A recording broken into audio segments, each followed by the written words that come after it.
আমরা আলোচনা আমরা আলোচনা করছিলাম রসুল পাক সাল্লাল্লাহু আলাইহি সাল্লামের আহ, উম, আহ, মানে জীবনের সূচনার দিকে আলোচনা করতে যে আমরা বলছিলাম যে কালচার, সংস্কৃতি, এটা ব্যক্তি যে গত পর্বে যে আলোচনাটা হয়েছে সেটা হচ্ছে যে ব্যক্তি যেখানেই থাকুক না কেন, যে পরিবেশেই থাকুক না কেন, তার সংস্কৃতি, পরিমণ্ডল, সাংস্কৃতিক পরিবেশ তার আহ, বোধ, বিশ্বাস, চিন্তা, চেতনা এগুলোকে প্রভাবিত করে। আর এই প্রভাবের কারণেই সে তার আচরণ শেপ তৈরি করে, শেপ নেয়, আচরণগুলো প্রভাবিত হয়, একটা ধাঁচে গড়ে ওঠে। তো সেটাই সেখান থেকেই শুরু করছি যে ব্যক্তি যেখানে থাক, যাই করুক, সেটা তার বিশ্বাসের অংশ হয়ে দাঁড়ায়। ব্যক্তির সকল চিন্তার কর্মে সেই বিশ্বাসের রেশ থাকে। আর এরই ধারাবাহিকতায় গতবার আমরা বলেছিলাম যে তাওয়াফে, কাবা তাওয়াফের ক্ষেত্রে নাইলা আর ইসাফের ঘটনাটা ঘটেছিল খুব সুস্পষ্ট করে।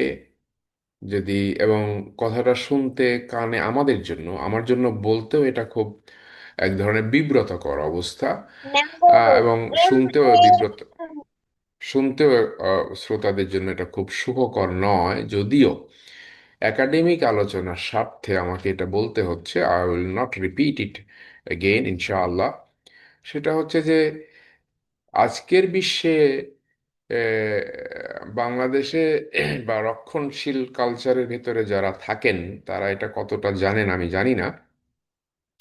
তবে পশ্চিমা বিশ্বে, শুধু পশ্চিমা বিশ্বে না, অর্থাৎ ওয়েস্টার্ন ওয়ার্ল্ড বলতে যে ওয়েস্টার্ন কালচারের প্রভাবিত বিশ্বে, তো ওয়েস্টার্ন কালচারে ইভেন সিঙ্গাপুর, জাকার্তা, মালয়েশিয়া, কুয়ালালামপুরে ইদানিং এটা বন্ধ হয়ে গেছে।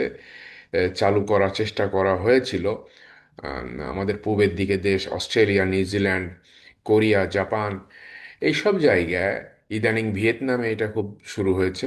সেটা হচ্ছে যে নারী পুরুষের একান্ত যে জৈবিক ইয়েটা, সেক্সুয়াল অ্যাক্ট, এইটা ওপেন পাবলিকলি করা হয়, এবং সেটা পেমেন্টের ভিত্তিতে অথবা এমনি করা হয়, এবং সে এটা ডিসপ্লেতে থাকে, যেটা অর্গি বলে। তো সেই কাজটা আজ থেকে 1400 বছর আগে, মানে 1400 বছরের আগে, প্রায় 1500 বছরেরও বেশি সময় আগে, বা 2000 বছর আগে, কাবাবে, কাবার তাওয়াফের ক্ষেত্রে নাইলা ইসাফের ঘটনাটা সূচনাটা ওইখানে হয়েছিল।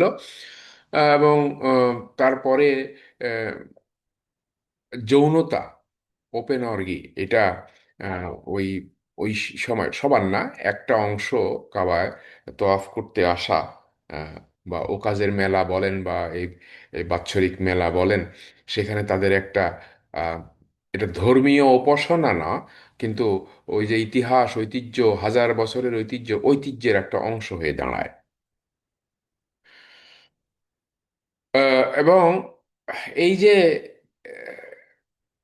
ব্যক্তির মনে কালচার, বিশ্বাসের সাথে একটা দ্বন্দ্ব, ধর্মের নামে একটা বিশ্বাস করে, আর হাজার বছরের ঐতিহ্যের, ইতিহাস এবং ঐতিহ্যের নামে বাপদাদার কাছ থেকে এটা পেয়েছি, যেটা কোরআন বারবার বলে যে কাফিরদের অন্যতম যুক্তি হলো যেটা আমাদের বাপদাদার কাছ থেকে আমরা পেয়েছি। তো সেই কাজকর্মে এই দুটোর ভিতরে যে দ্বন্দ্ব, এটা কালচারাল কনফ্লিক্ট। এই কালচারাল কনফ্লিক্টটাই হচ্ছে ক্রস কালচারাল কনফ্লিক্ট জন্ম দেয়, যেটা আমি বারবার আমি এই কথাটা খুব করে বলি, কারণ আমি বিশ্বাস করি ক্রস কালচারাল কনফ্লিক্টের কারণেই ব্যক্তির মনের যে ইয়েগুলো, গতিবেগ, গতিবিধি, ঝোঁক পাপের দিকে বা পুণ্যের দিকে, এটা ইয়ে হয়। আর এটা হেদায়েত পাবার পথে অন্যতম একটা বড় অন্তরায়। আমরা এটা গত পর্যায়ে আলোচনা করেছি, গত পর্বে।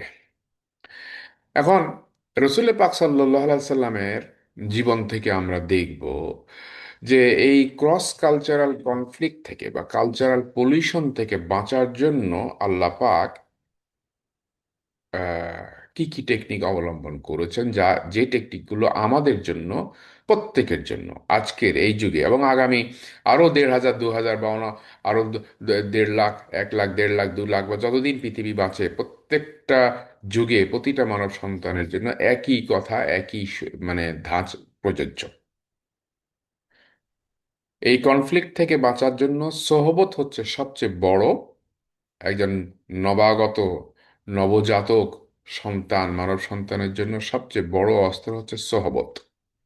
এমন লোকদের সহবতে থাকবে সেই সন্তান, যে সন্তান, যে লোকদের, লোকেরা নিজেরা কালচারের এই কনফ্লিক্ট থেকে, দূষণ থেকে, পলিউশন থেকে বেঁচে আছে বা বেঁচে থাকছে, বা সেরকম চেষ্টা করছেন।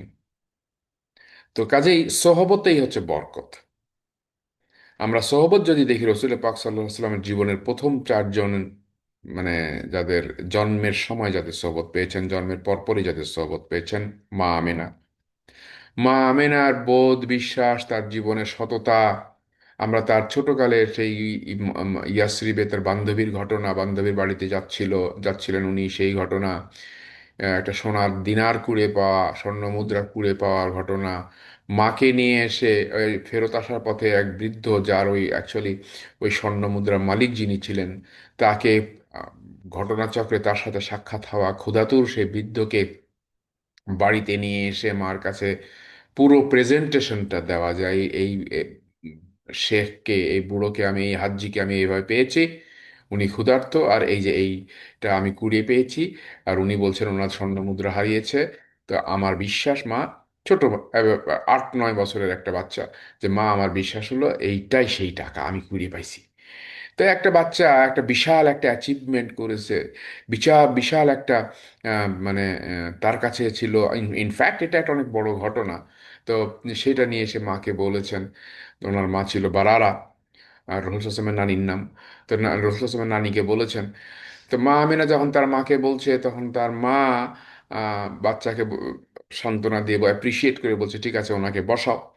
হ্যাঁ, সে জবের ছাতু আর খেজুর দিয়েছেন, যে এটা খেতে দাও, এবং তাকে টাকাটা ফেরত, ওই স্বর্ণ মুদ্রাটা ফেরত দাও।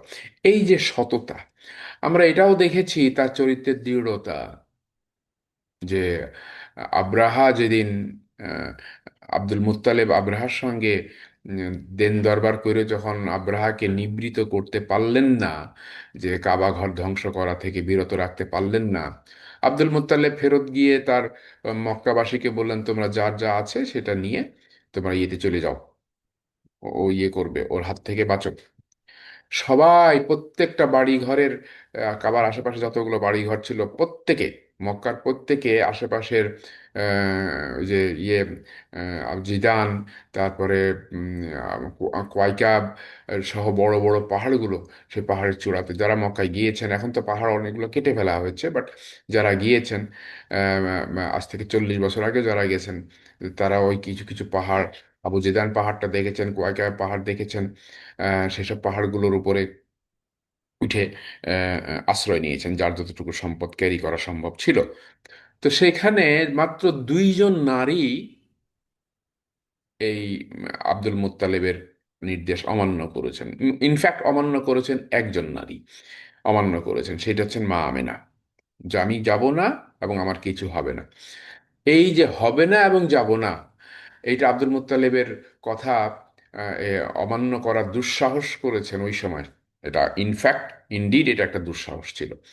এবং এটা মানে দেয়ালে পিঠ থেকে গেলে যেরকম অবস্থা হয় মা আমেনার, আমার যতটুকু আন্ডারস্ট্যান্ডিং, মা আমেনার অবস্থা এরকম হয়েছিল, যে মা, একজন তো, একে তো গর্ভবতী, একেবারে মাত্র রসুল সাল্লামের জন্মের মাত্র 55 দিন আগে, তার মানে 55 দিন হচ্ছে 8 সপ্তাহ আগে।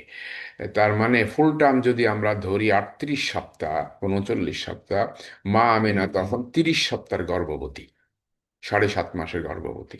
তো 7.5 মাসের গর্ভবতী তখন ফুল টার্ম। এই ফুল টার্ম একজন মহিলা, মেয়ে, নারী, প্রাইমিগেস, প্রথম গর্ভধারণ, এবং যিনি পুরো সময়টা স্ট্রেসের ভিতর দিয়ে যেতে হয়েছে স্বামীর মৃত্যুর কারণে। এই এই মেয়ে পাহাড় বেয়ে উপরে উঠবে, এটা তার পক্ষে, যে কোনো নারীর পক্ষে খুব কষ্টকর। উনি এই কষ্ট থেকে এ, কষ্টের মুখোমুখি হবেন না, যা হয় আমার হোক, আমি যাব না, এরকম একটা।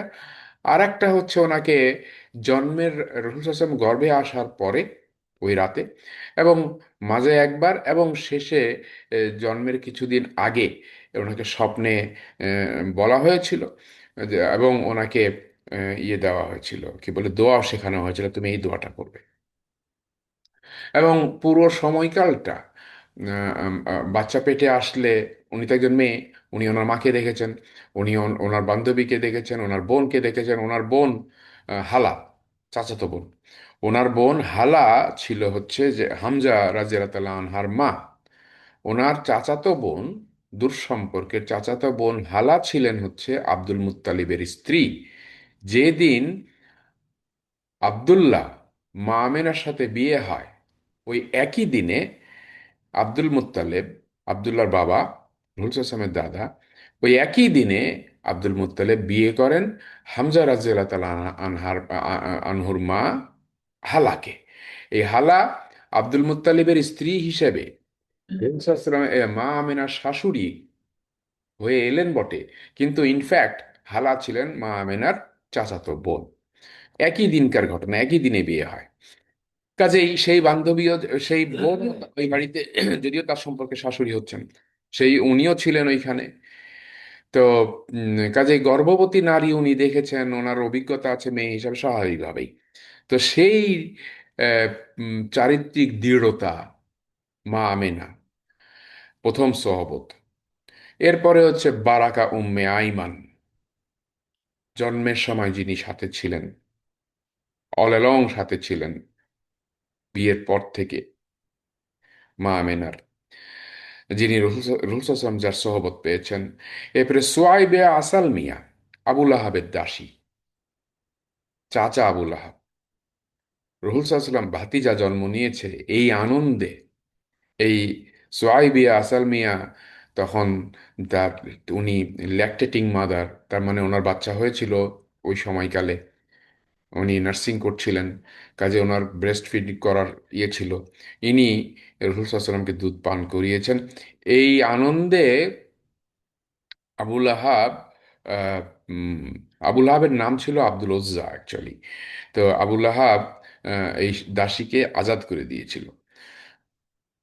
নেক্সট সোহবত যখন আমরা দেখি যে কার সোহবত পেলেন, যে সেটা হচ্ছে হালিমা সাদিয়া রাদিয়াল্লাহু তাআলা আনহা, সেই বনু সাদের তায়েফের, যিনি উনাকে নিয়ে গিয়েছিলেন। আরো তিনজন নারী রাসূল সাল্লাল্লাহু আলাইহি ওয়াসাল্লামকে দুধ পান করিয়েছেন, এমন ঘটনা আমরা হাদিসে দেখতে পাই। তো আমরা সেই তিনজন নারীর ব্যাপারে বিস্তারিত জানি না, আমার কাছে নাই, আমি জানি না। আমরা জানি না বলছি না, আমি জানি না। কিন্তু আমি এই যে মা আমেনা, বারাকা উম্মে আইমান, সোয়াইবে আসাল মিয়া, আর হালিমা সাদিয়া রাদিয়াল্লাহু তাআলা আনহা, এই চারজনের সহবতকে আমরা খুব পিন পয়েন্ট করতে পারি। আমরা আরো দেখতে পারি আব্দুল মুত্তালিবের সহবত উনি পেয়েছেন। আব্দুল মুত্তালিবের হালিমার সোহবতটা পাওয়ার ক্ষেত্রে এটা একটু কথা থাকে। হালিমা সাদিয়া রাদিয়াল্লাহু তাআলা আনহার সোহবত আমরা এই কথার আলোচনা করেছি, যেদিন হালিমা সাদিয়া রাদিয়াল্লাহু তাআলা আনহা রসূল সাল্লাল্লাহু আলাইহি সাল্লামকে নিয়ে যান। আহ,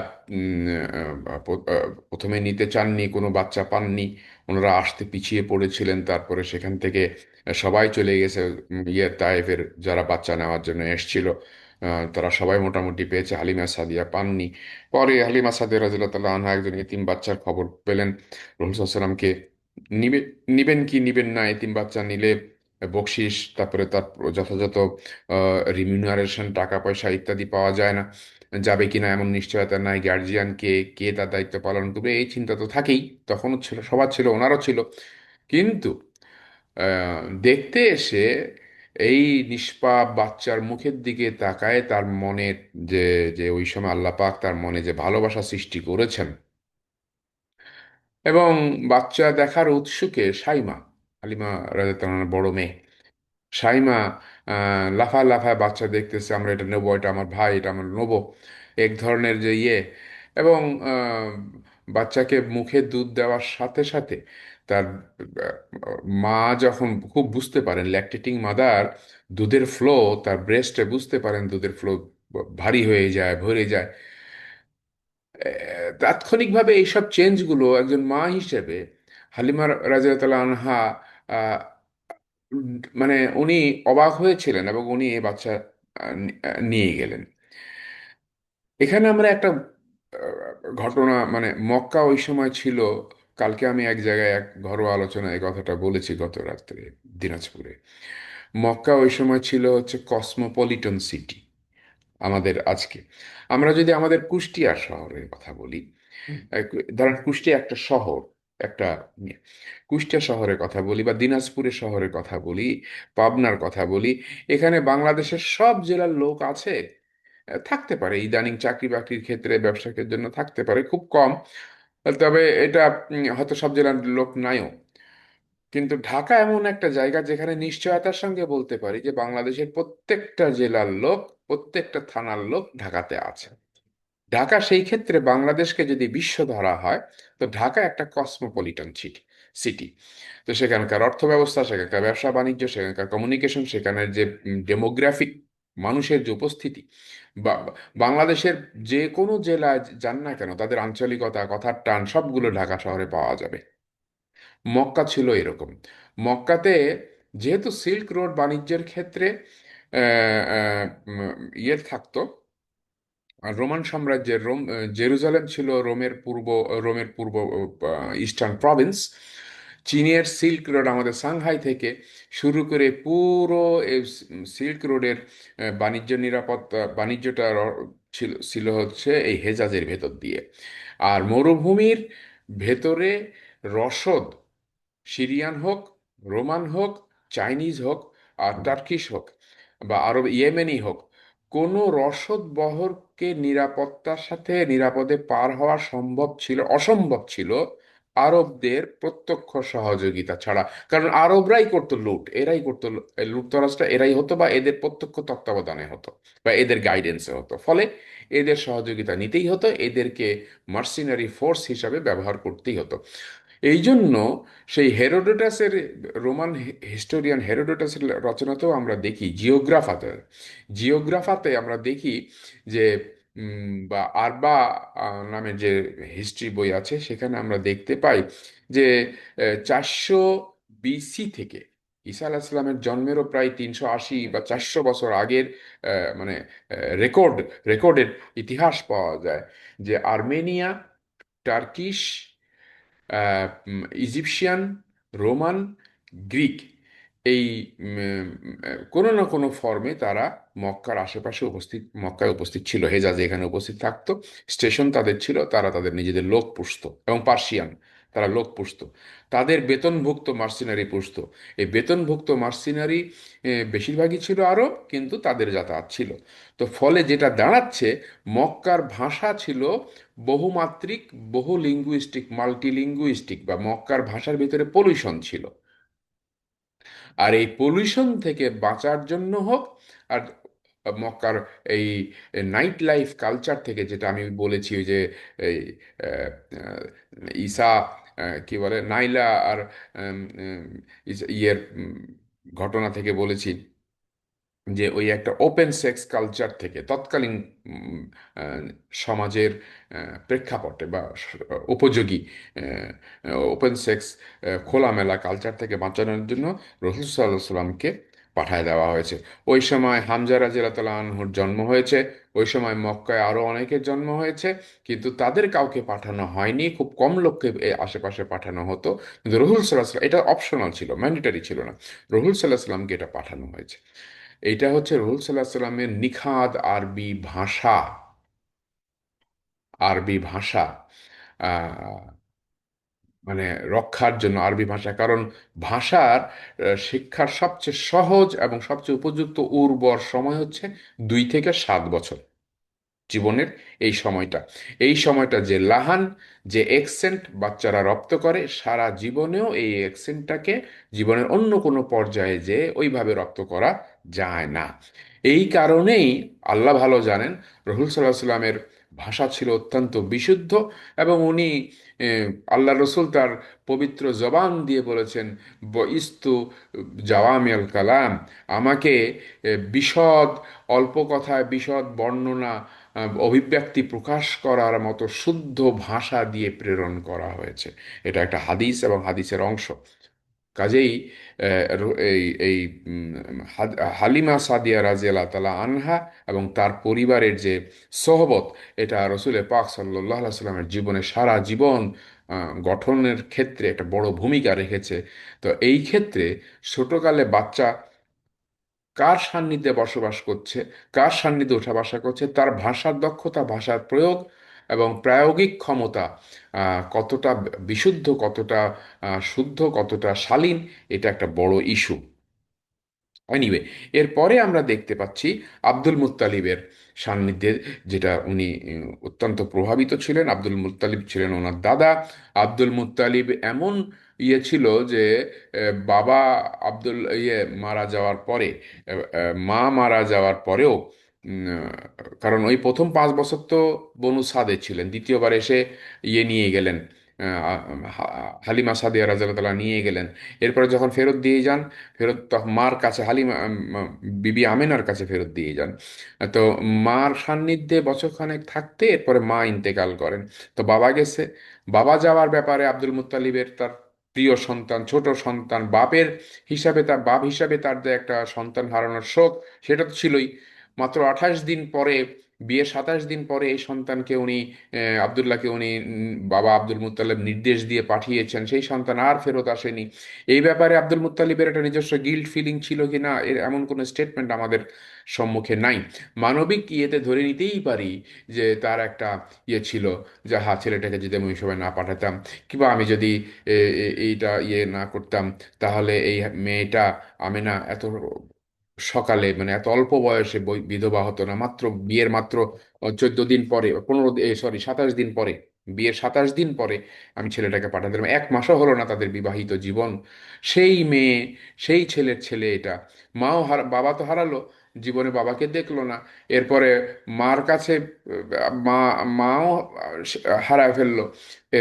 কাজে আব্দুল মুত্তালিবের এক ধরনের মানে টান, আবেগ মোহাম্মদ সাল্লাহ সাল্লামের প্রতি, তো নাতি হিসাবে থাকার পাশাপাশি এই ধরনের আহ, বাস্তবতার কারণে খুব স্বাভাবিক ছিল বলে আমরা ধরে নিই।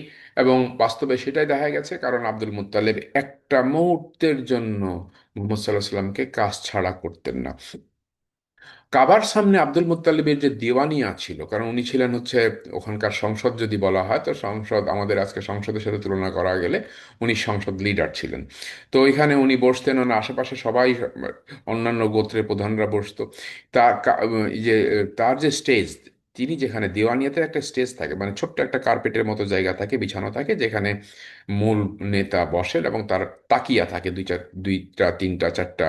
আরব দেশে এখনো এটা ব্যবহার করা হয়, আরবরা এখনো করেন, পুরো গালফ কান্ট্রিতে সবাই করেন, ইভেন ইজিপ্ট, মিশরেও করে, ইয়েমেনে করে, সুদানের, ওদের কালচারে এটা আছে, তাকিয়া সিস্টেম।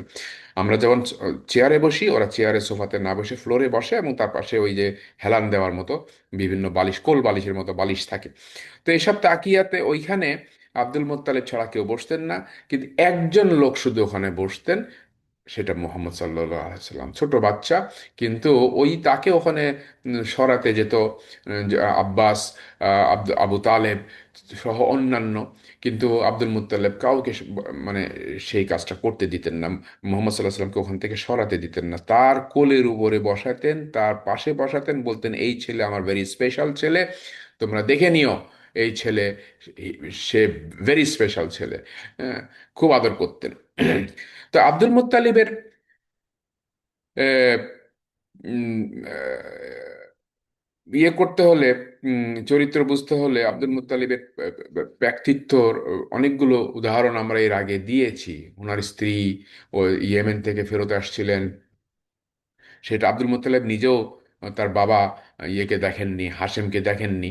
হাশেম গাজ্জাতে, আব্দুল মুত্তালিবের মায়ের নাম ছিল সালমা। তো গাজ্জাতে সালমাকে বিয়ে করার পরে গাজ্জাতে ব্যবসাতে, যে ফিলিস্তিনি ব্যবসাতে, যে ওখানেই মারা যান। তো কাজেই ওনার বাবাকে উনি দেখেননি, উনিও আজন্ম এতিম। তো আব্দুল মুত্তালিবের হারব বিন উমাইয়া, হারব বিন উমাইয়া হচ্ছে একজন গোত্রপতি ছিল ইয়ের, এবং ইনি হলেন ওই যে ইয়ের বাবা, আহ, বাবা না দাদা, সরি ভুলে গেছি, আমর ইবনুল আসের। তো হারব ইবনে উমাইয়ার সাথে তার একটা দ্বন্দ্ব ছিল। দ্বন্দ্বটা কি ছিল? হারব ইবনে উমাইয়ার একটা দাস ছিল, ইহুদি দাস। হ্যাঁ। তো এই হারব বিন উমাইয়া, ইনি প্রথম, মানে মক্কাতে যে আমরা বলি যে রসুল সাল্লামের যখন ইয়ে হয়, রসুল সাল্লাম যখন নবুয়তের সূচনা করেন, নবী হিসাবে আবির্ভূত হন, তখন মক্কায় লেখাপড়া জানা লোকের সংখ্যা ছিল ও 23 জন। কালকে অবশ্য আর আমি আমার এক শ্রদ্ধেয় ইয়ের কাছ থেকে শুনেছি, উনি আমাকে কারেকশন দিয়েছেন, যেটা 17 জন ছিল। হাওয়েবা 17 জন বা 23 জন। তো সর্বোচ্চ সংখ্যকও যদি ধরি 23 জন, এই 23 জন লেখাপড়া জানা জানা লোকের মধ্যে এই যে লেখার যে সূচনাটা করা হয়, সেইটা করেন এই হারব বিন উমাইয়া। উনি এই লেখার সূচনা করেন। আরবি ভাষাটা তৈরি হয়েছে তো 200, আহ, ধরেন কত, 240 খ্রিস্টাব্দের পর থেকে আরবি এটা বিকশিত হতে শুরু করেছে। 26টা অক্ষরের ভিতরে 22টা আহ, ইয়ে থেকে, ওই অ্যারামিক শব্দ থেকে নিয়ে এসে, অ্যারামিক ভাষা থেকে নিয়ে এসে বাকি চারটা যুক্ত করে 26টা অক্ষর এইভাবে তৈরি হয়েছে। তো সেই হারব বিন উমাইয়া ইবনে উমাইয়া ইবনে আব্দুস শামস, এই আরবি লেখক, উনি এটা। এবং তার আর একটা গুণ ছিল, মদ যেহেতু ইয়ে করে মানুষের, সাময়িক কিছু সময়ের জন্য হলো মানুষের মেন্টাল লুসিডিটি, মানসিক স্থিতিশীলতা, স্বচ্ছতা উম, নষ্ট করে দেয়। আহ, ব্যক্তির হুঁশ থাকে না। তো এই জন্য উনি ওখানে মদ পান বন্ধ করে দিয়েছেন, কেউ মদ খেতে পারবে না এখানে, মক্কায়। এখানে মদ খেলে তোমাদের সব মাতলামি করো, তোমার এই, তোমরা কি বলো না কি করো, তার কোনো ঠিক ঠিকানা থাকে না, কাজে মদ খেতে পারবে না। উনি যেহেতু ও, গোত্রপ্রধান ছিলেন, ওনার একটা প্রভাব ছিল এবং উনি এটা করেছিলেন। ইনি হচ্ছেন এই হারব বিন উমাইয়া হচ্ছেন আবু সুফিয়ানের বাবা, যেটা বলেছি মুয়াবিয়া রাদিয়াল্লাহু, সরি আমর ইবনুল আসের কথা আমি ভুল বলেছি, আবু সুফিয়ানের বাবা মুয়াবিয়া রাদিয়াল্লাহু আনহুর দাদা, এই হারব বিন উমাইয়া। তো হারব বিন আব্দুল মুত্তালিবের একটা দাস ছিল, ইহুদি, তার নাম ছিল উদাইনা। খুব প্রভুভক্ত। কোনো কারণে হারব বিন উমাইয়া এই দাসটাকে পছন্দ করতো না। ফলে কায়দা করে, ওনার হাত ছিল, এই আব্দুল মুত্তালিবের এই দাসকে উনি ওনার লোক দিয়ে হত্যা করিয়ে দেন। এটা আব্দুল মুত্তালিব টের পান, এই খুনের ঘটনা, এবং ইনি রক্তপণ চান, এর রক্ত মূল্য দিতে হবে। আর হাব বিন উমাইয়া অস্বীকার করেন, সম্ভবত বলেছিলেন যে এখানে আমি কিছু করিনি, আমি জানি না। কারণ উনি নিজে হাতে করেননি, উনি করিয়েছেন। তো ফলে এই বিচারটা, আব্দুল মুত্তালিব ও গোত্রপ্রধান, হারব বিন উমাইয়া গোত্রপ্রধান, দুইজনে প্রভাবশালী।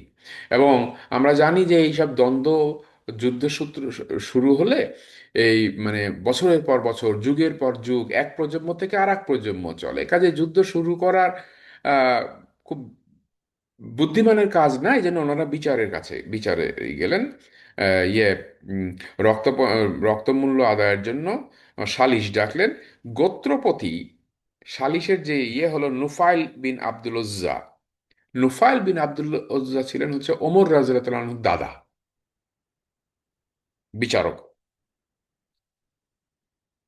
তো সেখানে নুফাইল বিন আব্দুল উজ্জার এই সালিশের বিচারক হিসেবে সালিশ করতে যে হারব বিন উমাইয়াকে কিছু কথা বলেছিলেন।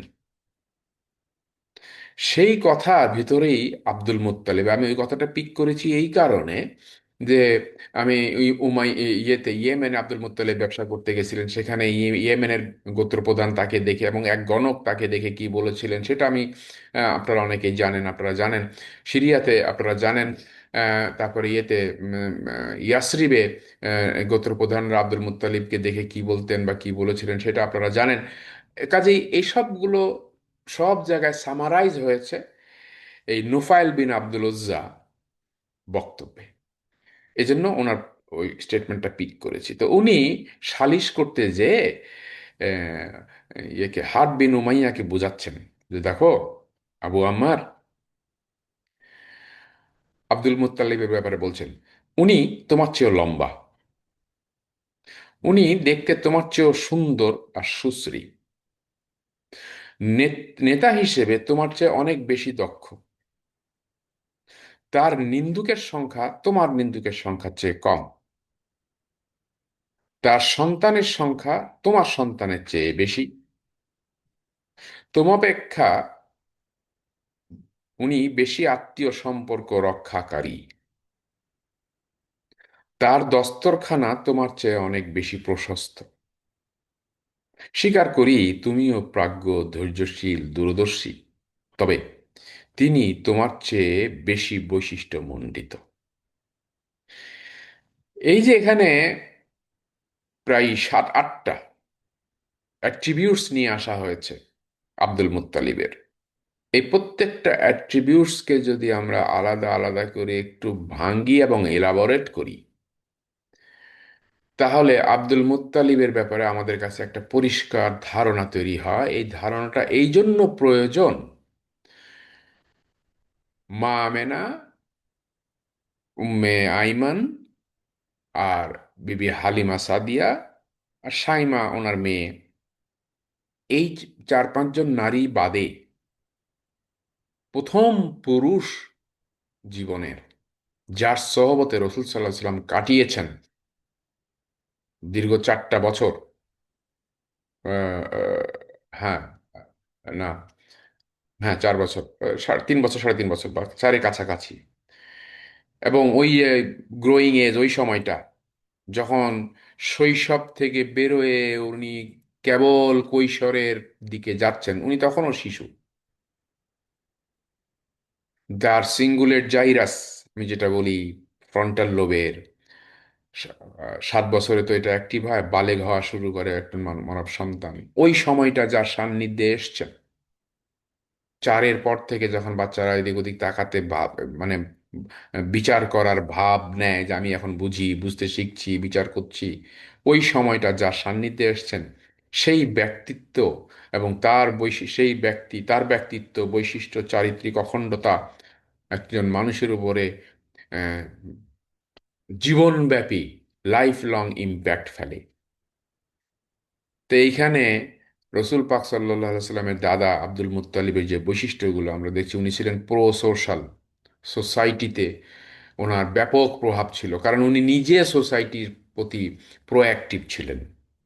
উনি খুব সুন্দর সুশ্রী ছিলেন, যেটার ব্যাপারে তার নিজের কোনো হাত ছিল না এটা ঠিক, কিন্তু নিজেকে সুশ্রী সুন্দর করে সাজিয়ে রাখার ব্যাপারে ওনার যে এই প্রচেষ্টা, আমরা ওই যে ইয়েমেন থেকে আসার সময় আব্দুল মুত্তালেব দাড়ি রং করে এসেছিলেন, ইয়ে লাগায়ে, সুন্দর মেকআপ করে, মানে মেকআপের জাতীয় আর কি, আমাদের আজকের পরিভাষায় বললে। তো ওনার ওয়াইফ দেখে বলছিল যে আপনাকে আগের চেয়ে তো অনেক সুন্দর লাগছে, এই রংটা স্থায়ী করলে কেমন হয়। তো আমরা সেখানে বুঝি যে আব্দুল মুত্তালেব নিজের মেকআপ, নিজেকে ইয়ের আউটলুকের ব্যাপারে অত্যন্ত সচেতন ছিলেন। উনি খুব সুঠামদেহী ছিলেন। রুহুল ইসলামের ওই সময়, তখন উনি অবশ্য অনেক ভারী হয়ে গেছিলেন, তো অ্যানিওয়ে বুড়ো বয়সে। তো উনি সুশ্রী ছিলেন। তো উনি নেতৃত্ব দেওয়ার ব্যাপারে অত্যন্ত দক্ষ ছিলেন, প্রাজ্ঞ ছিলেন। উনি, ওনার নিন্দা করতো কম, ওনার সুনাম করতো বেশি, ওনার সন্তান সংখ্যা ছিল অনেক বেশি, এবং যাদের প্রত্যেকের সাথে ওনার বন্ডিং ছিল, যাদের প্রত্যেকে উনি লুক আফটার করতেন। এই যে পরিবারমুখী, সমাজমুখী, মানবতামুখী, এই যে সুশ্রী, সুন্দর, সৌন্দর্যকে লালনকারী, এইরকম একটা চরিত্রের সান্নিধ্যে রসুল পাক সাল্লাহ সাল্লাম ছিলেন। এইটা একটা বড় ফ্যাক্টর যে কোনো মানব সন্তানের জন্য। এই আব্দুল মুত্তালিবকে বলা হতো মতঈ মুত্তাইর ইসসামা, আকাশের পাখিদের উনি খাওয়ান, আতিথেয়তা দেন। আমি এই যে আমার কোন একটা লেখায় লিখেছিলাম বোধহয়, আমি মিশরে, কায়রোতে, তান্তাতে, আলেকজান্দ্রিয়াতে গত বছর, তার আগের বছর আমি মিশরে যখন যাই, তখন আমি দেখেছি রাস্তার ইয়েতে, ফাঁকে ফাঁকে, মাঠের ভিতরে ইয়ে করে রাখে, মিশরীয়রা সেখানে পাখিদের খাবার দিয়ে রাখে, একটা ছোট্ট টাওয়ার মতো করে রাখে, তার ভিতরে খোপ করে রাখে, খাবার দিয়ে রাখে, পাখিরা ওইখানে এসে আশ্রয় নেয়, খাবার খায়, আবার চলে যায়। এমন না যে তাদেরকে ধরার জন্য এই কাজটা করে। তো তুরস্কে ওটা দেখেছি, ইস্তাম্বুলে দেখেছি, আঙ্কারায় দেখেছি, কাইসেরিতে দেখেছি, তুরস্কে ওটা দেখেছি। তো এই যে মুতে মোতাইরুসামা, রিজালু ফাইয়াজ, তাকে বলা হতো রিজালু ফাইয়াজ, বরকতের লোক, বরকতের পুরুষ, বরকতময় পুরুষ। তার সান্নিধ্যে তাকে দিয়ে কোনো কাজ করালে সে কাজে বরকত হয়, তাকে নিয়ে দিয়ে কোনো কাজ করালে সে কাজ সফল হয়, তাকে দিয়ে কোনো সালিশ করালে সেই সালিশ সফল হয়, তাকে কোনো দায়িত্ব দিলে সেই দায়িত্বটা ভালো মতো আঞ্জাম হয়। এই এত কিছু দেখে দেখে দেখে দেখে তার কাছে আশ্রয় নিলে নিরাপত্তা পাওয়া যায়, তার কাছে পরামর্শ নিলে ভালো পরামর্শ পাওয়া যায়। এত কিছু দেখে দেখে দেখে মানুষের একটা মানুষই লকব দিয়েছে, সমাজবাসী তাকে উপাধি দিয়েছে রেজালু ফাইয়াজ, বরকতময় পুরুষ। জমজম কূপ পুনরুদ্ধারকারী ইনি, পুনঃখননকারী, মক্কার সর্বজন শ্রদ্ধেয় প্রভাবশালী নেতৃত্ব। রসুল সাল্লাহ সাল্লাম তার নাতি তাকে সবচেয়ে বেশি ভালোবাসতেন। এক মুহূর্তের জন্য দূরে সরে যেতেন না, সরাতেন না। একসাথে ঘুরতেন, একসাথে খেতেন, একসাথে ঘুমোতেন, কখনো চোখের আড়াল হতে দিতেন না। হাদিসে আমরা দেখতে পাই রসুল পাক সাল্লাহ সাল্লামকে একদিন সন্ধ্যার সময় উট আসেনি, উটগুলো আসেনি তো ইয়েকে সবাই উটগুলো খুঁজতে গেছে, যে অনেকের উট চলে এসছে, এই আব্দুল মুত্তালিবের উট আসেনি। এখন ছেলেরা গেছে উট খুঁজতে, রহুল সাল্লাহ সাল্লামও গেছেন, বাচ্চা ছেলে রহুল সাল্লাহ সাল্লাম, এটা সবাই চলে আসছে, রহুল সাল্লাহ সাল্লাম তখনও আসেননি। আব্দুল মুত্তালিব উট এসছে, কিন্তু রহুল সাল্লাহ সাল্লাম আসেননি। আব্দুল মুত্তালিব পাগলের মতো ওই ভারী শরীর নিয়ে এদিক ওদিক ছোটাছুটি করতেছেন, আর ছেলেদেরকে বকাবকি করতেছেন, তোমরা কেন ওকে ছাড়া আসলে, তোমরা কেন, মানে এই ঘটনা অনেকেই বলতেন যে নাতি মোহাম্মদকে না দেখে মানে উনি আসেননি, সন্ধ্যা হয়ে গেল, আব্দুল মুত্তালিব পাগলের মতো ছুটাছুটি করে বেড়াচ্ছিলেন। সেই ঘটনা অনেকের দৃষ্টিতে ছিল এবং তারা এটা বলা বলি করতেন। এই ঘটনা সিরাতের ইতিহাসে আমরা দেখতে পাই। তো কখনো চোখের আড়ালে হতে দিতেন না। দারুন নদওয়াতে, যেটা ওই যে বললাম, যে ওনার পার্লামেন্টে উনি যখন বসতেন কাবা ঘরের ইয়েতে বিচার সালিসে, তখন আর কেউ ওনার সাথে বসতে পারতো না এক মোহাম্মদ রসুল্লাহ সাল্লাহ সাল্লাম ছাড়া। এতটা ভালোবাসতেন। 8 বছর বয়সে এ আবু তালেব যখন উনি ইন্তেকাল করলেন, তখন রসুল সাল্লাহ সাল্লাম কার ইয়েতে সোহবতে আসলেন? আবু তালেব। আবু তালেব ওই সময়, বাবা আব্দুল মুত্তালেব তার প্রত্যেকটা সন্তানের অবস্থা জানতেন। সবচাইতে ধনী, সবচাইতে প্রভাবশালী যদি বলতে হয় আবু জেহেল, আবুল আহাব, এরা।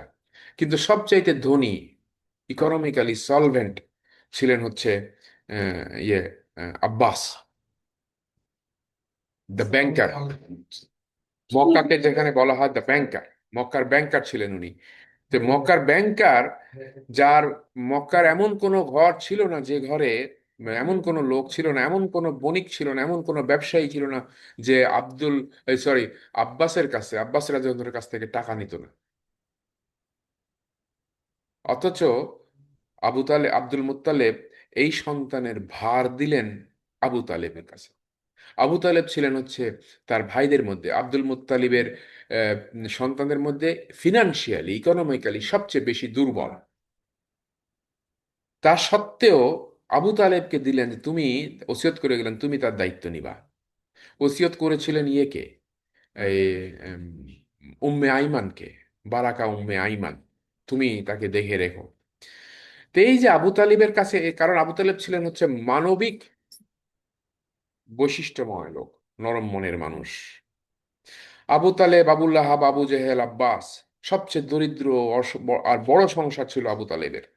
তার এবং আবু তালেবের স্ত্রী ফাতেমা বিনতে আসাদ, এই মহিলা ছিলেন এক অসাধারণ নারী, অসাধারণ নারী। সংসার, রব্বাতুল বাইত, ঘরের রানী। প্রত্যেকটা ঘরে একটা করে রানী থাকে, একাধিক রানীও থাকতে পারেন, একটা করে রানী থাকে। কিন্তু কোনো কোনো রানী, কোনো কোনো নারী ঘরণী আক্ষরিক অর্থেই, বাস্তবিকই ঘরটাকে একেবারে এক ইয়ে, মানে কি বলবো, জান্নাত বানায় রাখেন। এমনই মহিলা ছিলেন ফাতেমা বিনতে আসাদ। অসাধারণ নারী ছিলেন রাসূল সাল্লাল্লাহু আলাইহি ওয়াসাল্লামের চাচি। অভাব ছিল সংসারের পরতে পরতে, কিন্তু ভালোবাসার কমতি ওই সংসারে ছিল না। দায়িত্ববোধের কমতি ওই আবু তালেব এবং আসাদ, ফাতেমা বিনতে আসাদ দুইজনের ভিতরে ছিল না।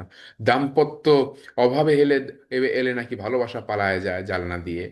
তো সেখানে এইটা হয়নি। আবু তালেব এবং ফাতেমা এই বিনতে আসাদ এই দুইজনের বন্ডিং ছিল অসাধারণ। স্বামী স্ত্রী হিসাবে, শ্বশুর হিসাবে, বাবা হিসেবে আব্দুল মুত্তালিবের নজরে এটা এড়ায়নি।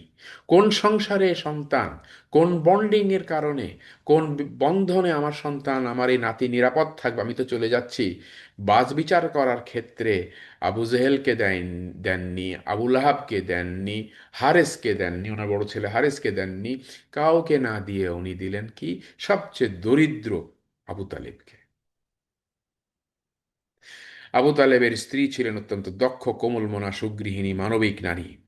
চাচার পর রাসূল সাল্লাল্লাহু আলাইহি ওয়াসাল্লাম তার হাদিসে উনি বলেছেন, আমার চাচা অর্থাৎ আবু তালেবের পরে আমার চাচির মতো আর কেউ আমার প্রতি এত দরদি ছিলেন না। আমরা জানি, আমি প্রথম পর্বে বোধহয় কোথায় এটা বলেছিলাম, আমার মনে নাই বলেছিলাম কিনা। রসুল পাক সাল্লাল্লাহু আলাইহি সাল্লাম যখন আবু তালেবের ঘরে এলেন, আবু তালেবের দায়িত্বে, বাবা দাদা আব্দুল মুত্তালিবের মৃত্যুর পরে আবু তালেবের সন্তান যারা ছিল, আরবরা তো একসাথে বড় খাঞ্জা যাতে থালাতে বসে খায়, তো খেতে লেগে বাচ্চারা খুনসুটি করে, এটা ওটা কেড়ে খায়। রসুল সাল্লাল্লাহু আলাইহি সাল্লাম ওই তার ভেতরেও, তখন তার বয়স তো কেবল 8 বছরের ছেলে, হাত গুটায় বসে থাকতেন, উনি কাড়াকাড়ি করতেন না। তো ফলে যেটা হতো, আবু তালেবের মনে হয়েছে যে আমার ভাতিজা তার চাহিদা মতো খাবার পাচ্ছে না। বিষয়টা খেয়াল করেছেন ফাতেমা বিনতে আসাদ, স্ত্রী ফাতেমাকে বলেছেন, এই ছেলেটার দিকে খেয়াল রাখো, কিন্তু খাবার মানে বাচ্চারা বাচ্চারা তো দুষ্টুমি করেই। আল্লাহ রসুল চুপচাপ বসে থাকতেন। আহা, কি অসাধারণ একটা ছেলে, 8 বছর মাত্র বয়স। ওই বয়সেই এমন কিছু উনি করেননি। By by nature, by default উনি এতটাই ভালো ছিলেন, এতটাই সৎ, উনি করেননি যা শিশুসুলভ আচরণ হলেও দৃষ্টিকটু মনে হতে পারে, উনি করেননি। তো ওনার এই অবস্থা দেখে উনি চুপচাপ বসে থাকতেন, এতিম বাচ্চা, না খেয়ে হাত গুটায় বসে আছেন, তারপরেও কাড়াকাড়িতে জড়াচ্ছেন না কাজিনদের সাথে। আবু তালেব তখন তার স্ত্রী ফাতেমাকে এটা অ্যাটেনশন ড্র করেছেন। ফাতেমা রাসূল সাল্লাল্লাহু আলাইহি ওয়াসাল্লামকে আলাদা করে খাওয়া দিতেন, এনশিওর করতেন যে রাসূল সাল্লাল্লাহু আলাইহি ওয়াসাল্লাম তার খাবার পাচ্ছেন। আল্লাহ এই মহান নারীর প্রতি রহম করুন। আমার রসুল সাল্লাল্লাহু আলাইহি ওয়াসাল্লামকে উনি ছোটকালে এতটা দরদ দেখিয়েছেন। তো যেটা দেখছি আমরা, আব্দুল মুত্তালিবের 10-16 জন, 10 ছেলে 6 মেয়ে, বিশাল সংসার, 9 চাচা, রাসূল সাল্লাল্লাহু আলাইহি ওয়াসাল্লামের 6 ফুপু আদরের ছিলেন তিনি। চাচা আবু তালিবের সন্তান ছিল তালিব, সমবয়স্ক রাসূল সাল্লাল্লাহু আলাইহি ওয়াসাল্লামের। হামজাও ছিলেন সমবয়স্ক। হামজা ছিলেন হচ্ছে রাসূল সাল্লাল্লাহু আলাইহি ওয়াসাল্লামের চাচা, কিন্তু সমবয়স্ক, ওই যে হালার মেয়ে। এদের বন্ডিং ছিল অসাধারণ। রাসূল সাল্লাল্লাহু আলাইহি ওয়াসাল্লাম নিজেই বলেছেন যে আমার চাচার পরে চাচির মতো এত দরদি কেউ ছিলেন না।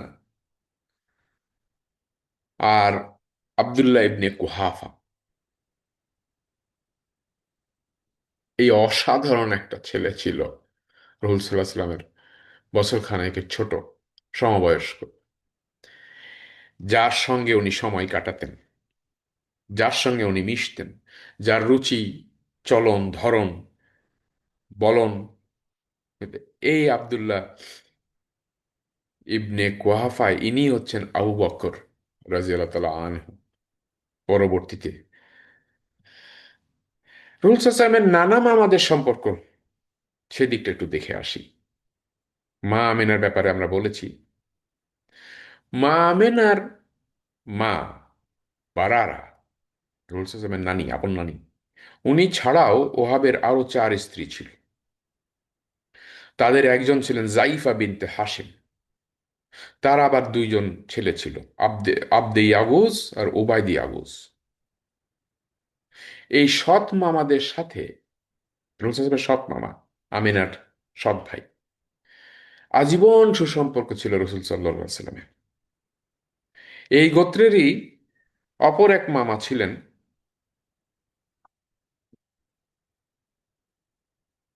এই গোত্রেরই অপর এক মামা ছিলেন সাদ বিন আবি ওয়াক্কাস। আমার কথা শোনা যায়? আপনারা কি শুনতে পাচ্ছেন? জি স্যার, শুনতে পাচ্ছি স্যার। ও, আমার এখানে কারেন্ট চলে গেছে। এনিওয়ে, এই গোত্রেরই আরেকজন ছিলেন, যেটা রসুল সাল্লাল্লাহু আলাইহি ওয়াসাল্লামের মামা ছিলেন, সাদ বিন আবি ওয়াক্কাস রাদিয়াল্লাহু আনহু, আশরায়ে মুবাশশিরের একজন। এই সাদ বিন আবি ওয়াক্কাস রাদিয়াল্লাহু আনহু অসাধারণ এক চরিত্র, এতটাই অসাধারণ, এতটাই ইমপ্রেসিভ, মামাদের প্রতি ছেলেরা খুব ইয়ে হয়। আমরা রসুল সাল্লাল্লাহু আলাইহি ওয়াসাল্লামের জীবনেও দেখেছি এই ঘটনা। রসুল সাল্লাল্লাহু আলাইহি ওয়াসাল্লাম বলতেন, হাজা খালি, এই যে আমার মামা, ফাইমরি ও খালাহু, তোমাদের যদি কারো যদি এরকম একটা মামা থাকে আমাকে যেন দেখায়। খুব মানে গর্ব করে, খুব আনন্দ করে, খুব উৎফুল্ল হয়ে, ইয়া রাসূলুল্লাহ সাল্লাল্লাহু আলাইহি, আল্লাহ রসুল উৎফুল্ল হচ্ছেন মামাকে দেখে। আল্লাহ রসুল মামাকে দেখে উদ্বেলিত হচ্ছেন, বলছেন হাজা খালি, এই যে আমার মামা, ফাইমরি ও খালাহু, কারো যদি এরকম একটা মামা থাকে সেজন্য আমাকে দেখায়। মামাকে নিয়ে কি আবেগ, কি উচ্ছ্বাস, কি উচ্ছলতা! সুবহানাল্লাহ। এই মামা সাদ বিন আবি ওয়াক্কাস, আমাদের সৌভাগ্য, বাংলাদেশের ১,৫০০ বছর পরে আমি স্মরণ করছি এই সাদ বিন আবি ওয়াক্কাস রাদিয়াল্লাহু আনহু বাংলাদেশে 4 বার এসেছিলেন। সর্বশেষ এসছেন 658 ফেরত, 53-তে এসছেন, 655-তে সম্ভবত, মানে 58-তে ফেরত গেছেন 4 বার। এই কক্সবাজার, এই চট্টগ্রাম, এই দিক দিয়ে উনি সিলেট হয়ে গেছেন সাংহাই। সাদ বিন আবি ওয়াক্কাস রাদিয়াল্লাহু তাআলা আনহু, আল্লাহ রহম করুন, আশরায়ে মুবাশশিরের একজন। এদের যে প্রভাব, তো এই প্রভাবের কারণে, তাদের সহবতের কারণে আল্লাহ পাকের একটা ইয়ে তো ছিলই। একবার রাসূলুল্লাহ সাল্লাম বলছেন যে আমি কুরাইশদের সাথে ছিলাম, একটা শিকারের জন্য পাথর বয়ে নিয়ে যাচ্ছিলাম। আমরা সবাই নগ্ন ছিলাম তখনকার কালচার অনুযায়ী, কারণ সবাই তাদের কটি বস্ত্র ঘাড়ে করে, অর্থাৎ পাথর, সে পাথরের থেকে যেন ঘাড় ইয়ে না হতে পারে, ঘাড়ে পাথর যেন, ঘাড়ের চামড়া ছিঁড়ে নিত, এই জন্য কাপড় খুলে ওটাকে ইয়ে দিত। আমিও তাই করছিলাম। এভাবে যখন হাঁটছিলাম তখন কে যেন আমাকে প্রচন্ড জোরে ঘুষি মেরে বলল, কটি বস্ত্র পরো, কাপড় পরো আর কি। আমি তখন পরে নিলাম, খালি ঘাড়ে পাথর নিয়ে নিলাম। সেই গ্রুপে কেবল আমিই ছিলাম যে কটি বস্ত্র অর্থাৎ কাপড় পরা ছিল। আল্লাহ পাক কিভাবে আল্লাহ রসুলকে সেই ছোট কাল থেকে তার আবরু হেফাজত করেছেন। আমরা আর একটা ঘটনাতে দেখতে পাই, মক্কার নাইট লাইফের কথা বলছি। নাইট লাইফ, ইদানিং ঢাকা মিরপুরে আমি দেখছি নাইট লাইফে, ঢাকা গুলশানে নাইট লাইফ, ঢাকাতে মাঝে মধ্যে কোনো কারণে যদি রাত্রে একটু বেরোই, ইয়েতে বা শুনি নাইট লাইফ বাংলাদেশে তো শুরু হয়েছে। আমি এর আগে নাইট লাইফ ইয়েতে দামেস্কে, সিরিয়াতে, মিডিল ইস্টের সবচেয়ে বেশি বড় নাইট লাইফ ছিল বা আছে কায়রোতে, দামেস্কে, লেবাননে, বৈরুতে। এই 3টা জায়গা হচ্ছে নাইট লাইফের জন্য। কিন্তু এরা করেছে হচ্ছে ইয়েকে, প্যারিসকে, লন্ডনকে, নিউ ইয়র্ককে ফলো করে। সিরিয়া দামেস্কের কথা বললাম, এরা প্যারিস, নিউ ইয়র্ক। নাইট লাইফের রাতের একটা আলাদা বিচিত্র ইয়ে শুরু, কালচার আছে, যে সারা রাত জাগে এবং সেখানে যে রাত্রে যত রকম আচ্ছাদনের নিচে, অর্থাৎ এই যে অন্ধকারের যে আচ্ছাদন, অন্ধকারে যত রকম আকাম কুকাম যা আছে, পান থেকে শুরু করে আহ, যত কাজ সবই। তো এই নাইট লাইফটা একটা কালচারের নামে, তো মক্কায় এই নাইট লাইফ তখন এরকম ছিল যে নাইট লাইফে ইয়ে হতো, ওই গান হতো, নর্তকী আনা হতো। আবু জেহেলের তো ইয়ে নর্তকী ছিল, তারা ভাড়া দিত, গান গাওয়াইতো, সেখান থেকে যে টাকাটা হতো ইনকাম করার একটা সোর্স ছিল তাদের, অনেকেরই ছিল এটা। তো একবার নাইট লাইফে সবাই যেত, রাখালরা একজন আরেকজনকে গরু, তাদের ছাগলগুলো পাহারা দিতে বলতো, তুই একটু দেখিস, আমি আসছি, আমি একটু আজকে রাতে আমি গান শুনতে যাব। তো এর একবার রসুল সাল্লাল্লাহু আলাইহি ওয়াসাল্লামের ঘটনা, জীবনে এরকম ঘটনা ঘটেছিল। উনি আর এক বন্ধুকে বললেন যে তুমি আমার ভেড়াগুলো দেখো, যাতে না আমি মক্কা অন্যান্য ছেলেদের মতো কাটাতে পারি রাতটা। সে বলল ঠিক আছে। তো আমি গেলাম, যখন মক্কার প্রথম বাসায় পৌঁছালাম যেখানে গান হচ্ছিল, তখন আমি তাম্বুরিন ও বাঁশি সহ বাজনা শুনতে পেলাম। গান হচ্ছে, নাচ হচ্ছে, মিউজিক শুনতে পাচ্ছেন উনি। দেখার জন্য বসলাম। আল্লাহ আমার কানে আঘাত করলেন, শপথ করছি সূর্যোদয় পর্যন্ত তিনি আমাকে ঘুম থেকে ওঠাননি। অর্থাৎ ওই যে উনি ঘুমিয়ে পড়লেন। এই হাদিসটা, এই ঘটনাটা আরো বেশ কয়েকটা হাদিসে বিভিন্ন বিভিন্ন ভাবে এসছে। মূল ঘটনা হচ্ছে উনি ঘুমিয়ে পড়েছিলেন, সকালে ঘুমে সূর্য উঠেছে, সেই ঘুমের সূর্যের আলো পড়াতে উনি ঘুম দেখেছেন। রাতও শেষ, গানও শেষ, ওনার আর গান শোনা হয়নি। অন্য এক রাতের ঘটনা বলা হচ্ছে। আমি তাকে বললাম, আমার ভেড়াগুলোকে দেখো, যাতে আমি মক্কায় রাত কাটাতে পারি। যখন মক্কায় এলাম, গতবার যেমন আওয়াজ শুনেছিলাম এবারও শুনলাম। দেখার জন্য বসলাম। আল্লাহ আমার কানে আঘাত করলেন, শপথ করছি সূর্যোদয় পর্যন্ত তিনি আমাকে ঘুম থেকে উঠাননি। ওই 2 রাতের পর আমি কসম করে বলছি, আমার রসুল সাল্লাহ সাল্লাম কসম করছেন, ওল্লাহে আমি কসম করে বলছি, আর ওসবের ধারে কাছে যাইনি। ওয়ালা তাকরাবুজ জিনা, করিব হইনি আমি। জেনার পরিবেশ, জেনার কথা লালন মানে মনে খায়েশ জাগতে পারে, কৌতূহল জাগতে পারে, আগ্রহ জাগতে পারে, এমন কোন পরিবেশের করিব হয়নি, আমি কাছেও যাইনি, ধারে কাছেও যাইনি। আল্লাহ রসুল সাল্লাহ সাল্লাম বলছে। এই যে পরিবেশ, এই যে সহবত, এখানে লক্ষণীয় বিষয় হচ্ছে রসুল সাল্লাম প্রত্যক্ষ ঘনিষ্ঠ সহবতে বড় হয়েছেন। সুপারভিশনটা একেবারে ডাইরেক্ট টাচে থেকে, কখনোই পরিত্যক্ত পরিচর্যাহীন আমি তোমার মতো তুমি থাকো এমন অবস্থায় উনি কখনোই ছিলেন না। সন্তান প্রতিপালনের জন্য এটা একটা বেসিক প্রিন্সিপাল। প্রতিপালকের সহবতের চরিত্র প্রভাব পড়ে। ঘনিষ্ঠ দৃঢ় পারিবারিক সামাজিক বন্ধনে একটা ব্যক্তিত্ব গড়ে ওঠে। রাসূল সাল্লাল্লাহু আলাইহি ওয়াসাল্লামের জীবনে আমরা এটা দেখছি। আমরা আজকে আপাতত এখানেই রাখবো, কারণ এর বাইরে গেলে এক ধরনের কনফ্লিক্ট তৈরি হয়। আমরা সেই কনফ্লিক্টগুলো দেখব হচ্ছে হজরত ইব্রাহিম আলাইসাল্লামের জীবন থেকে বা তারপর থেকে। ইনশাআল্লাহ আজকে আপাতত এখানেই রাখি, 1 ঘন্টা সময় পার হয়ে গেল। আপনারা বিভিন্ন প্রান্ত থেকে যুক্ত হয়েছেন, যারা যুক্ত থেকেছেন, আপনারা সময় দিয়ে শুনেছেন, এজন্য আপনাদের সকলকে অসংখ্য ধন্যবাদ। জাযাকুমুল্লাহ খায়র। আসসালামু আলাইকুম রহমতুল্লাহি ওয়া বারাকাতুহু। আহ ওয়ালাইকুম আসসালাম স্যার, আপনাকে অসংখ্য ধন্যবাদ।